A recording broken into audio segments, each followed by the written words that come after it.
Good morning guys! Ang oras ay 4:35 ng madaling araw. Hi Magsi! So ito naman ang gagamitin nating sapatos for today's video. Nike Air Ranelia Corny.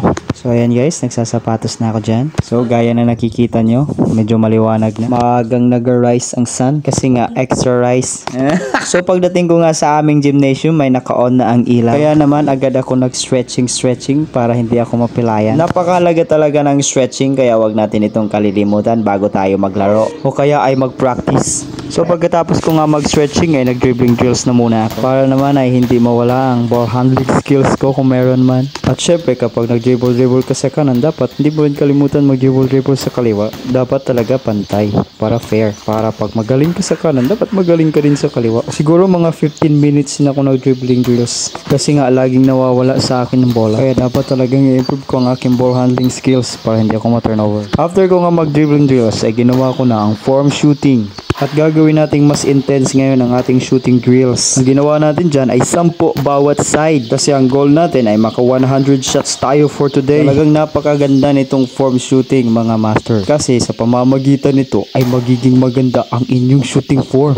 Kaya nga ang tawag sa drills na ito ay form shooting. Kaya kung gusto nyong gumanda ang inyong shooting form, ay gayahin nyo ang ginagawa ko. At sa pagkakataon nga ito ay naka 50 shots na tayo mga master. Dahil ang goal natin sa training na ito, ang goal natin sa training na ito ay maka 100 o mahigit pa na shots tayo.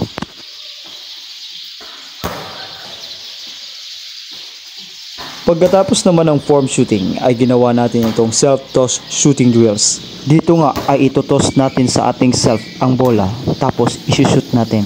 Dito'y masasanay tayo sa catch and shoot. Ganito ang ginagawa ng kaibigan kong si Klay Thompson. Actually, siya ang nagturo sa akin ng ganitong shooting drills. Pagkatapos nga ng self-toss shooting drills ay ginawa naman natin itong bounce up shooting drills.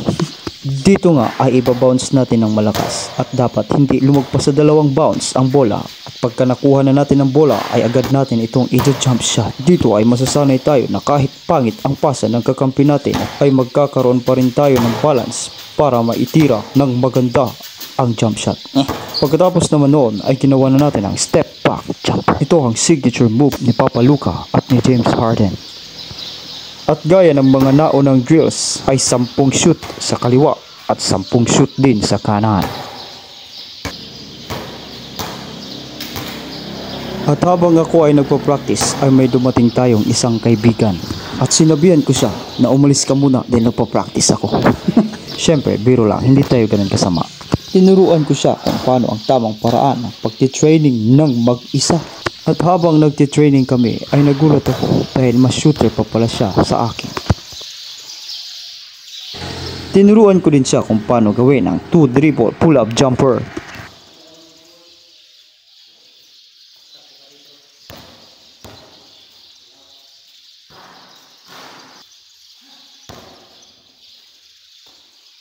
At syempre, ipinakilala ko din siya sa isa kong kaibigan na si Bato de la Rosa. At pagkatapos niyang mag-shooting drills, ay ako naman ang tinulungan niya sa aking shooting practice. Kaya shoutout sa iyo idol kung nanonood ka sa video na to. Ginawa ko din ang 2 dribble pull-up jumper. Dahil gamit na gamit ito sa totoong laro na. At dito nga nagtatapos ang ating day 3 ng back to pabatak training. So ito ang gagawin natin sa buong week 1. Ang i-improve ang ating shooting. Kaya kung nagustuhan ninyo ang ganitong video ay paki-follow. Sige, bye!